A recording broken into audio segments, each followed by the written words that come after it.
Édouard Crespin, vous habitez Imps,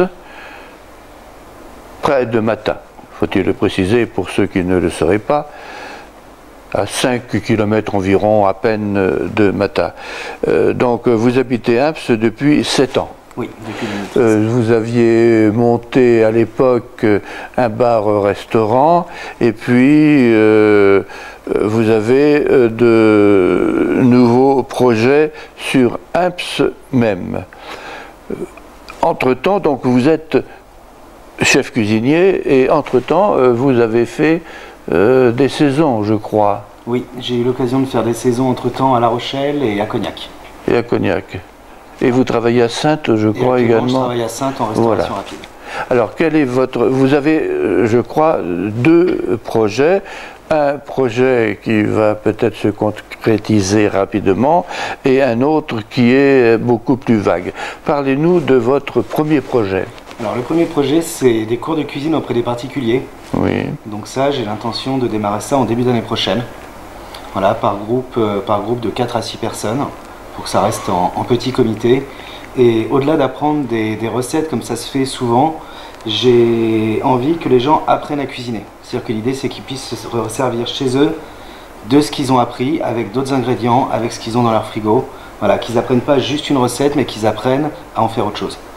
Et ces cours se dérouleraient ici même? Ici même, je vais monter dans l'ancienne salle de restaurant un atelier de cuisine. Oui. Il faut préciser que ce lieu-ci a été autrefois un bar-restaurant, mais bien avant vous, qui s'appelait Chez Marcel. Et l'on pouvait non seulement y boire, mais y manger vraiment de la cuisine campagnarde. Exactement. Donc ces cours de cuisine seraient destinés à quel type de public? Il n'y a pas de tranche d'âge en particulier, à tous ceux qui ont envie d'apprendre à faire à manger mieux, à manger plus local, plus responsable et moins industriel. Vous parliez également de cours pour ceux qui voudraient se reconvertir. Voilà, ça c'est la deuxième phase du projet.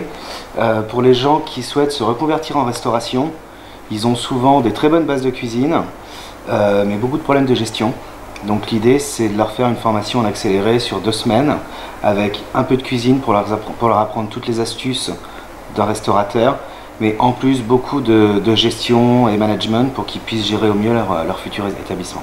Oui, parce que ouvrir un restaurant ou se reconvertir, ça ne consiste pas qu'à mijoter des petits plats.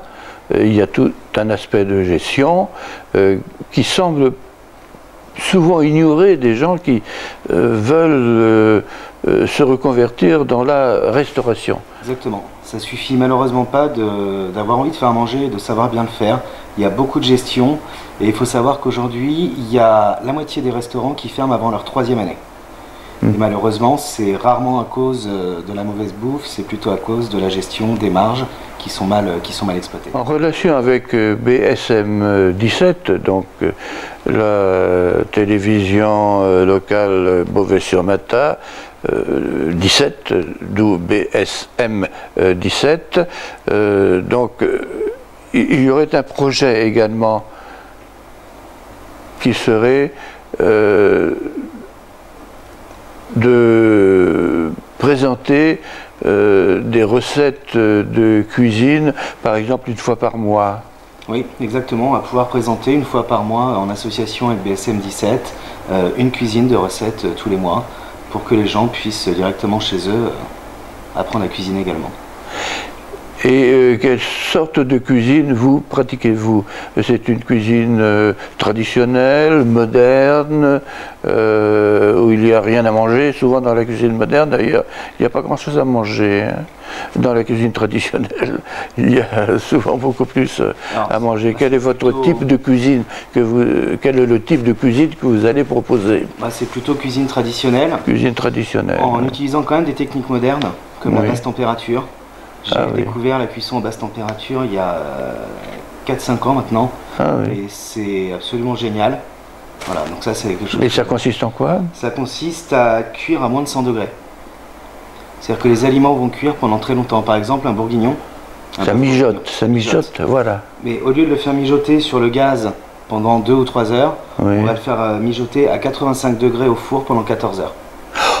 14 heures. Et ça va donner à la viande un fondant incroyable.